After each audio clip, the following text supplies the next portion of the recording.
నమస్తే, welcome to 99 TV. 400 డ్రోన్లు, 40 missiles. మామూలు దాడి కాదు. రష్యా తెగబడింది. ఉక్రెయిన్ చేసిన దాడికి ప్రతీకారం తీర్చుకుంది. ఉక్రెయిన్ దాడిలో రష్యా మొత్తం 4 ఎయిర్ బేస్లని కోల్పోయింది, ధ్వంసమయ్యాయి. ఇన్ఫ్యాక్ట్ ఒక డీజే అలాగే అతని భార్య ఒక టాటూ ఆర్టిస్ట్, వీళ్ళిద్దరూ కలిసి పన్నిన పన్నాగం, 18 నెలల పాటు చేసిన పన్నాగంతో ఉక్రెయిన్ రష్యా మీద భీకరంగా దాడి చేసింది. అండ్ అన్నోయింగ్లీ ఇక్కడ జరిగిన విషయాలన్నీ కూడా ప్రస్తావన చేసుకోవాల్సి వస్తే రష్యన్ ఇంటెలిజెన్స్కి ఇదంతా తెలిసి జరిగిందా, తెలియక జరిగిందా? కేజీబీ మరి పేరు మోసిన సంస్థ. మనకి ఇజ్రాయెల్ మొస్సాద్ తర్వాత సిఐఏ అలాగే కేజీబీ. ఒకప్పుడు కేజీబీ, ఇప్పుడు పేరు మార్చుకుంది. యుఎస్ఎస్ఆర్ ఉన్నప్పుడు కేజీబీ అని పిలిచేవాళ్ళు, ఇప్పుడు పేరు మారింది.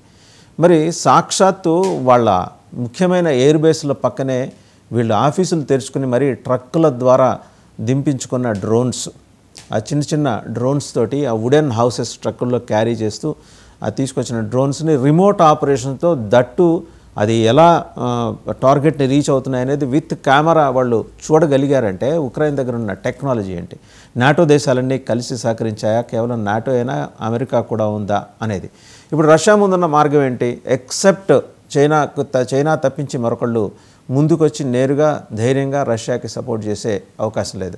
బట్ స్టిల్ పుతిన్ ఏం చేశారు అంటే భీకర దాడికి దిగారు. మొత్తం 400 డ్రోన్స్, 40 మిసైల్స్ తోటి దాడి చేస్తే 6 మృతి చెందారు, 80 మంది తీవ్రంగా గాయపడ్డారు. ఇదంతా కూడా అంటే ఉక్రెయిన్ ప్రెసిడెంట్ జెలెన్స్కీ అఫీషియల్గా ఆయన చెప్పిన విషయమే. ఎందుకు ఇంత ప్రతీకార దాడికి దిగింది రష్యా?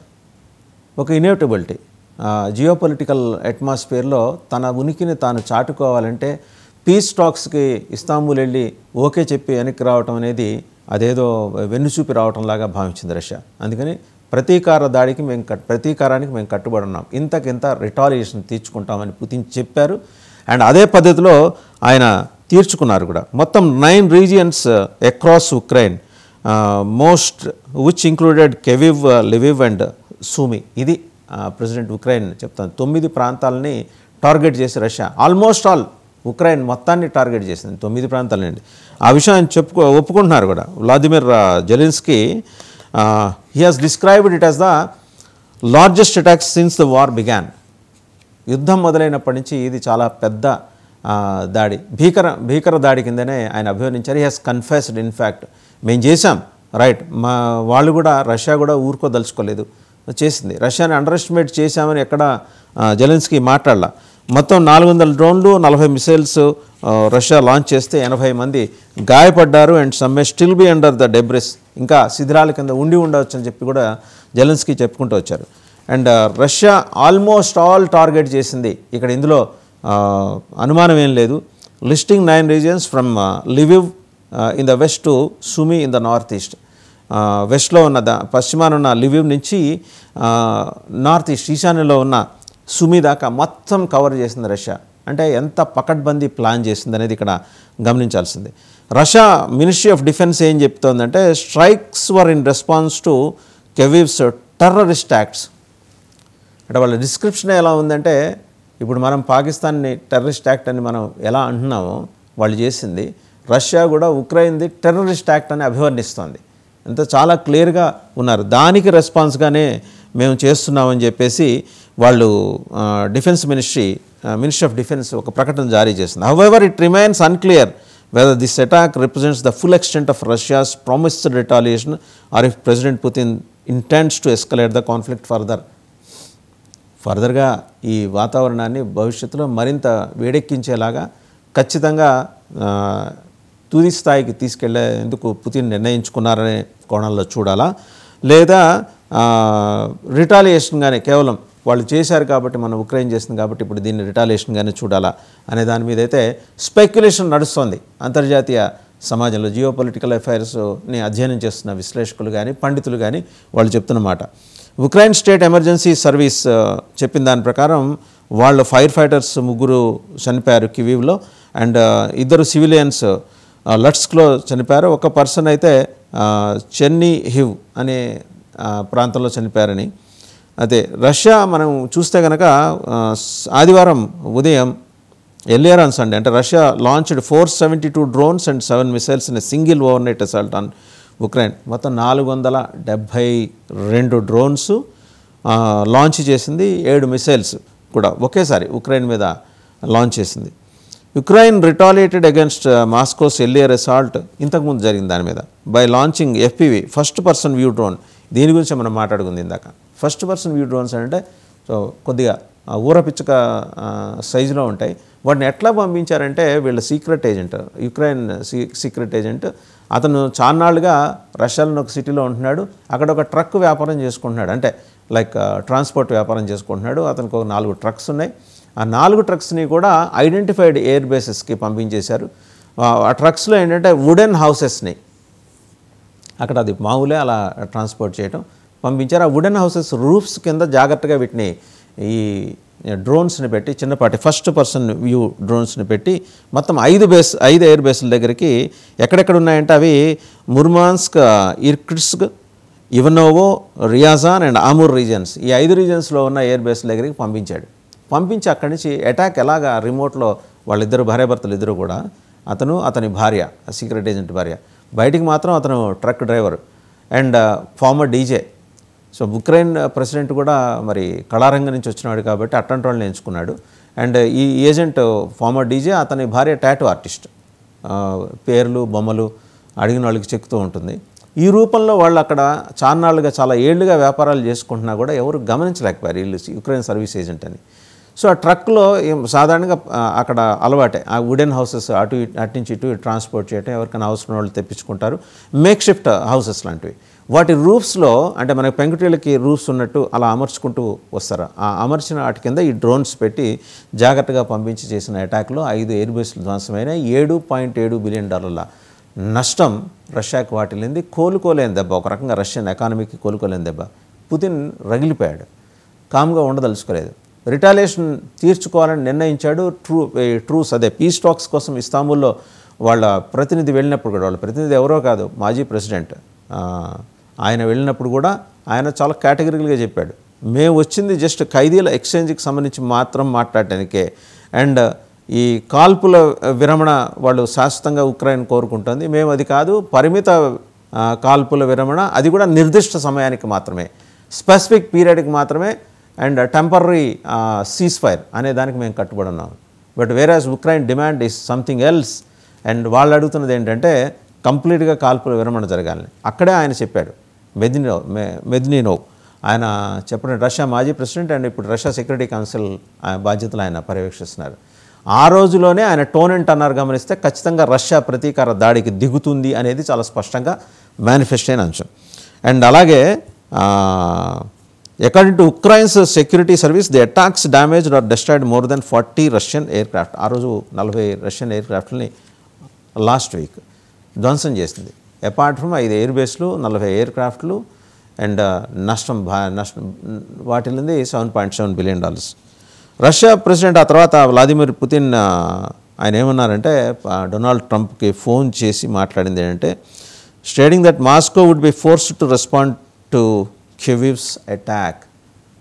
మీరేదో మాకు వచ్చి పెద్ద మనిషిలాగా పెద్దరాయిలాగా భుజాన కండ వేసుకొచ్చి మాకు నీతులు చెప్పినా మేము ఊరుకునే లేదు, మేము రెస్పాండ్ అయి తీరుతాం, ప్రతీకారం రిటాలియేషన్ ఖచ్చితంగా ఉండి తీరుతుందనే విషయం ఆయన చెప్పాడు. అండ్ వీళ్ళు ఇంకా అంటే కెవివ్ ఏరియాలో ఉన్న స్థానికులు ఏం చెప్తున్నారంటే, వాళ్ళు ఉక్రెయిన్ స్ట్రైక్స్ గురించి మాట్లాడుతూ ఇది అనివార్యంగా జరిగింది అనేది మాత్రమే వాళ్ళు చెప్తున్నారు. It did not break us at all, the morale is as high as it was, we strongly believe in our armed forces అని చెప్పేసి వాళ్ళు అంటున్నారు. రష్యా దాడి చేసింది, దాడి చేసినంత మాత్రాన మా మొరల్ ఏం దెబ్బతినలేదు, మేము ఇంతకుముందు మా మొరల్ ఎంత ఉందో దాడులు జరిగిన తర్వాత నష్టపోయిన తర్వాత కూడా మా మొరల్ అంతే ఉంది, మేము ఎక్కడా వెనక్కి తగ్గేది లేదు అనే విషయం స్పష్టం చేశారు. రష్యా రిటాలియేషన్ గురించి మాట్లాడుతూ ఇంకా ఉంటుందని మేము అనుకుంటున్నాం అనేది ఉక్రెయిన్ ప్రజలు అనుకుంటున్నారు. Either way it does not change our attitude towards the enemy or towards the country. ఎంత చేసినా రష్యా పట్ల మేము వెనక్కి తగ్గేది లేదు అని చెప్పేసి ఉక్రెయిన్. బట్ ఇంత దాడి సామాన్యమైన దాడి కాదు. ఒక్కసారి మనం ఎనాలిసిస్లోకి వెళ్తే 6 మంది చనిపోయారు, 20 మంది తీవ్రంగా గాయపడ్డారు. 80 మంది అకార్డింగ్ టు ప్రెసిడెంట్ జెలెన్స్కీ 80 మంది తీవ్రంగా గాయపడ్డారు. అండ్ 400 డ్రోన్స్ని లాంచ్ చేసింది, 40 మిసైల్స్ని లాంచ్ చేసింది. ఎలా చేయగలిగింది రష్యా ఇంత తక్కువ స్పాన్లో, విత్ ఇన్ ఏ వీక్ స్పాన్లో? రష్యాకి అందుతున్న సపోర్ట్ ఏంటి? ఒకవైపు ఉక్రెయిన్కి నాటో నుంచి సహకారం అందుతోంది, నాటో దేశాల నుంచి, ఇది స్పష్టం. అండ్ రష్యా ప్రధానమైన అబ్జెక్షన్ కూడా అదే. అండ్ రష్యా అనుమానం కూడా ఏంటంటే ఉక్రెయిన్కి ఇంకేమన్నా ఉగ్రవాద గ్రూపులు, ప్రపంచవ్యాప్తంగా ఉన్న ఉగ్రవాద గ్రూపుల నుంచి కూడా సహకారం అందుతోందా? Russia has some doubts. అంటే రష్యన్ ఇంటెలిజెన్స్ విభాగం అనుకుంటున్నది ఏంటంటే ఉగ్రవాద సంస్థలు, గ్రూపులే కాకుండా చైనా కూడా రహస్యంగా రష్యాకి సహకరిస్తోంది అనేది క్వైట్ పాసిబుల్. అండ్ ఉక్రెయిన్ వెనకాల నాటో దేశాలు ఉన్నప్పుడు రష్యా చైనా మీద డిపెండ్ అవడంలో ఎలాంటి ఆశ్చర్యం లేదు. అండ్ వాళ్ళకి ఆ స్నేహం కూడా ఉంది. బట్ రష్యా సెన్సిటివ్గా ఫీల్ అవుతున్న అంశం ఏంటంటే భారత్తో తనకున్న అనుబంధం దృష్ట్యా చైనా చేస్తున్న సహాయాన్ని బాహ్య ప్రపంచానికి వెల్లడించడానికి రష్యా అంత సుముఖంగా లేదు. చైనా ఎలాంటి సహకారం అందిస్తుంది? ఇప్పటివరకు ఉన్న రిపోర్ట్ ఏంటంటే PL-15 మిసైల్స్ని కూడా China already started sending to Russia అని, ఏ మార్గంలో వెళ్తున్నాయి అనే దాని మీద కూడా US నిఘా పెట్టింది. సో ఆ నిఘాలో మొత్తం తెలిపోతాయి. ఎందుకంటే రాడార్కి చిక్కకుండా ఏది అయితే ఉండదు. బట్ FPV డ్రోన్స్ ఎట్లా చిక్కినాయి మరి? ఉక్రెయిన్ ప్రయోగించిన రష్యన్ ఎయిర్ బేస్ల మీద ఉక్రెయిన్ ప్రయోగించిన FPV drones. And Russia technology experts వాళ్ళు చాలా ఆశ్చర్యపోయారు. ఇంత సైజులో ఉన్న డ్రోన్స్ని ఆ వుడెన్ రూప్స్ కింద చాలా జాగ్రత్తగా అమర్చి రిమోట్లో ఓపెన్ చేస్తే, ఓపెన్ చేసినప్పుడు కూడా వాళ్ళ డిస్క్రిప్షన్ కనుక మనం చూస్తే ఆశ్చర్యం వేస్తుంది. ఓపెన్ చేసినప్పుడు కూడా ఎలా అది ఏ స్థాయిలో అది రాడార్కి చిక్కకుండా అటాక్ చేసింది. ఇప్పుడు దాని మీద అయితే చాలా తీవ్రంగా వాళ్ళు చర్చిస్తున్నారు ఆ విషయం మీద. అండ్ ఇది చాలా ఎస్టానిషింగ్ ఫ్యాక్ట్ ఒక రకంగా చూస్తే. ఎందుకంటే ఆ రూఫ్ పైన, అంటే పెంకుల్ని మనం ఊహించుకుంటే పెంకుల మాదిరి ఉన్న రూఫ్ మీద ఒక్కొక్క పెంకు ఇలా బయటికి లేచి దాంట్లోంచి డ్రోన్ వచ్చి నిర్దిష్ట లక్ష్యాన్ని అటాక్ చేయటం. ఆ అటాక్ చేసే క్రమంలో ఎక్కడా కూడా రాడార్కి చిక్కకుండా వెళ్ళటం. ఫస్ట్ పర్సన్ వ్యూ ఉన్న డ్రోన్స్కున్న లక్షణం అదే, FPV డ్రోన్స్కున్న లక్షణం అదే. అంత చిన్న టెక్నాలజీని అంటే ఖర్చు చాలా తక్కువ వాటికి. ఇన్ఫ్యాక్ట్ టెక్నాలజీ చాలా గొప్పది, ఖర్చు చాలా తక్కువ. ఎలా ప్రయోగించగలిగింది ఉక్రెయిన్? ఆ టెక్నాలజీ సహకారం ఎవరు అందించారని ఆరా తీస్తే టర్కీ నుంచి కొందరు ఎక్స్పర్ట్స్. ఎప్పుడైతే టర్కీ ఇన్వాల్వ్ అయిందో అనుమానం ఐసిస్ మీదకు పోతుంది. ఐసిస్, దాని పక్కనే హమాస్. అలాగే వీళ్ళిద్దరి involvement, ISIS and Hamas involvement ఉందని తెలిసిన తర్వాత అక్కడ రష్యా అర్థం చేసుకున్నది ఏంటంటే ఉక్రెయిన్కి వీళ్ళే కాదు, ఇటు ఈ మిలిటెంట్ గ్రూప్స్ చల్లా చెదరయ్యి ఆపరేషన్ సింధూర్ తర్వాత చల్లా చెదరైన హిజ్బుల్ ముజాహిదీన్, జైషే మొహమ్మద్ అండ్ అలాగే లష్కర్ ఎ తోయిబా, ఈ మిలిటెంట్ గ్రూప్స్ సహకారం కూడా ఐసిస్కి ఉండే ఉంటుంది. ఎందుకంటే వీళ్ళు they have procured some technology. ఈ మిలిటెంట్ గ్రూప్స్ దగ్గర కూడా టెక్నాలజీ ఉంది, వాళ్ళు లేరని కాదు. Just because they are terrorist they doesn't possess any knowledge అనుకోవడానికి కూడా లేదు, వాళ్ళకి ఉంది, నాలెడ్జ్ ఉంది. ఎందుకంటే విపరీతమైన మేధస్సు ఉన్న వాళ్ళు కూడా టెర్రరిస్ట్ గ్రూపుల్లో పనిచేసిన సందర్భాల్లో కూడా మనం చూసాం, మన దేశంలో కూడా చూసాం, భారతదేశంలో కూడా. సో ఈ సహకారం, ఈ 5-6 సంస్థల సహకారం తీసుకొని టర్కీ ద్వారా ఆ డ్రోన్లు పంపిందా? ఎక్కడి నుంచి వచ్చినాయి ఉక్రెయిన్కి? ఇది రష్యా ఇంటెలిజెన్స్ సంస్థల మీద ఉన్న ముందర అతిపెద్ద నిఘాకి సంబంధించి అతిపెద్ద సమాచారం. పెద్ద question, big question mark we can say rather like that. ఒకటి. రెండోది, చైనా PL-15 మిసైల్స్ను పంపిస్తుంది. మొన్న పాకిస్తాన్ మన మీద ప్రయోగించింది కూడా PL-15 మిసైల్సే. అవి కాస్త ఎలా శకలాలుగా మారి శిథిలాలు అయిపోయినాయో మనం చూసాం. ఐస్ అనే పేరుతోటి ఒక 5 దేశాలు ఉన్నాయి. ఆ 5 దేశాలు కూడా PL-15 మీద చాలా ఇంట్రెస్ట్ చూపించి ఆ శకలాలు ఎక్కడ పడిపోయినాయి, శిథిలాలు ఎక్కడ ఆ డెబ్రీ ఎక్కడ పడిపోయింది, దాన్ని ఎగ్జామిన్ చేయాలి అని చెప్పేసి వాళ్ళతో పాటు ఫ్రాన్స్ అండ్ జపాన్, ఈ 2 దేశాలు కూడా ఆ డెబ్రీస్ని పరిశీలించడానికి వస్తున్నాయి. ఎందుకంటే మన రఫేల్సే ఆ PL-15ని కూల్చేశాయంటే PL-15 సామర్థ్యం ఏంటి? PL-15 ప్రయోగంలో ఏమైనా టెక్నాలజికల్గా చైనా ఫెయిల్ అయిందా, లేకపోతే నిజంగానే PL-15 మిసైల్స్కి ఆ సామర్థ్యం లేదా? ఎందుకంటే చైనా మామూలుగా భుజాలు చరుచుకొని మరీ చెప్పింది, ఏమని, దీన్ని మించింది లేదు, ఇది తోపు, ఇది తురుము అని చెప్పేసి మాట్లాడారు. అది కాస్త రఫేల్ ముందు తుస్సుమంది. సో ఇవన్నీ ఎస్టాబ్లిష్ అయిన వాస్తవాలు. పాకిస్తాన్ క్లెయిమ్ చేసి, Pakistan had several claims later, కానీ అది క్లెయిమ్ చేసినట్టు PL-15 ఏమీ అదేం తురుమ్ ఖాన్ కాదు. దాని శిథిలాలు పడిపోతే ఎత్తుక్కోవటానికి, ఒక్కొక్క PL-15 శిథిలాలు ఎత్తుక్కోవటానికి కనీసం 7-8 రోజులు పట్టిందిట. ఎక్కడ పడ్డాయో శాటిలైట్ ఇమేజెస్ ద్వారా తెలుసుకోగలిగినప్పటికీ వాటిని చేరుకోవడానికి 7 to 8 days మొత్తం ఈ 7 దేశాలకి. రష్యా ఈ ఫ్రాన్స్ ఇంట్రెస్ట్ ఏంటంటే ఫ్రాన్స్ పంపించిన ఈ రఫేల్స్, ఎందుకంటే వాళ్ళ దగ్గర నుంచి మనం తీసుకున్నాం, అది ఎంత సామర్థ్యంతో దీన్ని PL-15 ఢీ కొట్టింది అండ్ PL-15 కాలిబర్ ఏంటి, కేపబిలిటీ ఏంటి, కెపాసిటీ ఏంటి, అండ్ అది ప్రయోగించే సమయంలో ఏమన్నా టెక్నికల్గా వీళ్ళు ఫెయిల్యూర్స్ ఏమన్నా ఉన్నాయా, రాడార్కి చిక్కేలాగా PL-15 డిజైన్ ఉందా, ఒకవేళ చిక్కితే మరి PL-15 చాలా గొప్పదని చైనా ఎందుకు క్లెయిమ్ చేసుకుంది, క్లెయిమ్ చేసుకున్న తర్వాత తీరా మూసి రిజల్ట్ వచ్చేప్పటికీ వాళ్ళ వ్యవహారం ఏంటి ఇలా తేలిపోయింది. ఇలా వీటన్నిటి మీద 7 దేశాలు ప్రస్తుతం అధ్యయనం చేస్తున్నాయి.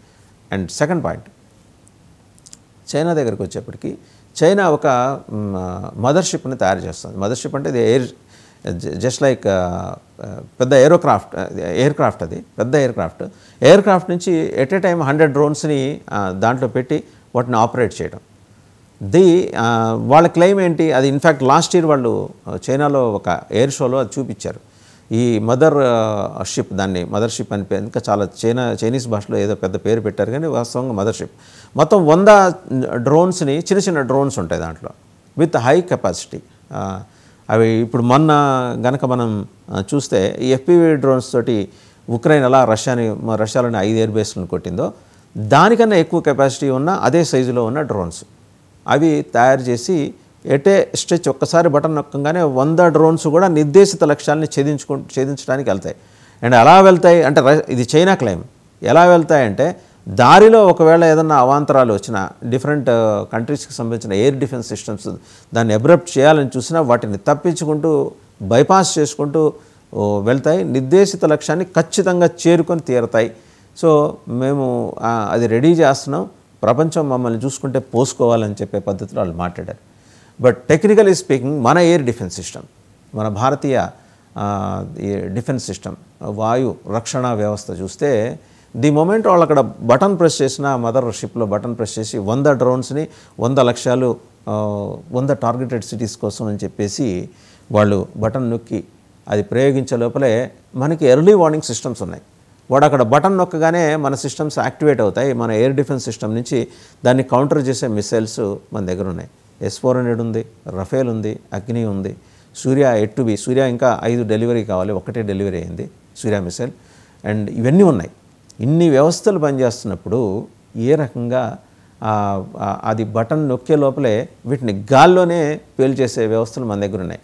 మన దగ్గరే ఉన్నప్పుడు US దగ్గర ఉండవా? అండ్ అలాగే మిగిలిన పెద్ద దేశాలు, అగ్రదేశాలు వాళ్ళ దగ్గర ఉండవా? ఒకటి, చైనా ఎందుకు తయారు చేస్తోంది? ప్రధానంగా ఇవాళ రష్యాకి అవసరం పడితే ఆ మదర్షిప్ని పంపించడానికి సిద్ధంగా ఉంది. అంటే ఎయిర్క్రాఫ్టే, అది పెద్ద ఎయిర్క్రాఫ్ట్ లైక్ జంబో జెట్ లాంటిది. బట్ రష్యా నిజంగా దాన్ని రంగంలోకి దింపితే దాని పాఠవాలేంటి, దాని శక్తి పాఠవాలేంటి అనే లెక్క కూడా వస్తుంది. దాని ఆపరేషన్లో నో డౌట్ ఆపరేషన్స్ విషయంలో రష్యాని ఎవరు వెనక్కి తగ్గి చూపించాల్సిన అవసరం లేదు. They are extremely good at technology, they can operate well. But నిజంగా అదే మదర్షిప్ అని ద్వారా వాళ్ళు 100 డ్రోన్లని ఏకకాలంలో పంపించగలిగితే ఉక్రెయిన్ ఉంటుందా? ఉక్రెయిన్ ఎగిరిపోద్ది. కానీ ఉక్రెయిన్ తక్కువ అంచనా ఏం లేదు కదా, ఉక్రెయిన్ వెనకాల నాటో దేశాలు ఉన్నాయి. సో నాటో దేశం అన్నింటికి మించి US ఉంది. సో ఇదంతా త్రూ రాడార్ వాళ్ళు ముందరే చూసి ఎయిర్ డిఫెన్స్ సిస్టమ్ ద్వారా, రష్యన్ ఎయిర్ డిఫెన్స్ సిస్టమ్ ద్వారా వాటిని గాల్లోనే లేపేసే సామర్థ్యం రష్యాకి లేకపోలేదు. సో ఈ పరిస్థితుల్లో రెండోసారి ప్రపంచం ముందు బదనామా అవడానికి చైనా సంసిద్ధంగా ఉందా? ఎందుకంటే PL-15 విషయంలో ఎలాంటి ఫెయిల్యూరో మనం చూసాం, నేరుగా చూసాం. PL-15 విషయంలో మన రఫేల్ దెబ్బకి అవి ఎలా నేలకు వెళ్ళినాయో PL-15లో. ఇప్పుడు ఆ అవమానం నుంచి తలెత్తుకొని తిరగటానికే వాళ్ళకి మొహం ఎర్రగా చేసుకుని తిరుగుతున్నారు జీ జింగ్పింగ్, వాళ్ళు చైనీస్ ప్రీమియర్. ఇప్పుడు కొత్తగా ఇది ఒకటి పంపించేసి ఈ 100 డ్రోన్స్ ఉన్న మదర్షిప్, అదే ఎయిర్క్రాఫ్ట్ జంబో జెట్ లాంటిది పంపించి అది ఫెయిల్ అయ్యి తీరా మొహం ఎక్కడ పెట్టుకోవాలి? చైనాలో అంతర్జాతీయంగా మనం అన్పాపులర్ అవుతాం. ఇప్పటికే మన ప్రోడక్ట్స్ని 2 నెంబర్ ప్రోడక్ట్స్ అని చెప్పి ప్రపంచం మొత్తం గేలి చేస్తుంది, మన ఎకానమీ కుదేలైపోయింది అని చెప్పి బాధపడుతున్న చైనా ఈ సాహసం చేస్తుందా? కానీ మనసులో ఉంది, కడుపులో ఉంది రష్యాకి సాయం చేయాలని. అంటే రష్యాకి సహాయం చేయటం వెనుక చైనా ఉద్దేశం ఏదో ఫ్రెండ్షిప్ మీదని కాదు, తన మనుగడ కోసం, ఆసియాలో తాను సూపర్ పవర్ అని మరోసారి నిరూపించుకోవటం కోసం, యురేషియా దేశాలు కూడా తనని ఫాలో అవ్వాలి అని చెప్పడం కోసం చైనా ఈ రకమైన ప్రయత్నం చేసే అవకాశాలు స్పష్టంగా ఉన్నాయి. But in case of failure, అంటే మదర్షిప్ని కనుక అటు ఉక్రెయిన్ కూల్చేస్తే చైనా మొహం ఎక్కడ పెట్టుకుంటుంది? జీ జిన్పింగ్ గారి దగ్గరికి ఇవ్వాలని సందేహాలు. ఇవి కాక ఆయన ఫేస్ చేస్తున్న ఇంకొక సమస్య ఏంటంటే, అదనంగా People's Liberation Army it's not ready for war. PLA Xi జిన్పింగ్కి చాలా కేటగిరీలుగా చెప్పింది. పార్టీలో, చైనా కమ్యూనిస్ట్ పార్టీలో అంతర్గతంగా ఉన్న విభేదాలు ముందర పరిష్కరించుకొని పార్టీ నిర్మాణం సవ్యంగా చేయండి, అవినీతి ఆరోపణలు ఎదుర్కొంటున్న చాలామంది సైన్యాధికారులు ఉన్నారు, వాళ్ళని తొలగించండి అని చెప్పేసి పిఎల్ఏ డిమాండ్ చేసింది. అవన్నీ చేసేదే కానీ మేము యుద్ధానికి రాము, అప్పటిదాకా morning breakfast, lunch and dinner ఇవి చేసుకుంటూ మాకు ప్రశాంతంగా ఉంటాం, యుద్ధానికి మేము సిద్ధంగా లేము. కానీ ఇన్ఫ్యాక్ట్ చైనా నుంచి కొన్ని ట్రూప్స్ రష్యాకి పంపించాలన్న ఆలోచన కూడా జీ జిన్పింగ్ ఉంది. ఇన్ కేస్ రష్యాకి నెసెసిటీ పడితే, ఖచ్చితంగా నెసెసిటీ ఉంది అని భావిస్తే కనుక పంపించడానికి చైనా సిద్ధంగా ఉంది. బట్ వెళ్ళటానికి సైన్యం సిద్ధంగా లేదు. ఇదొక సమస్య.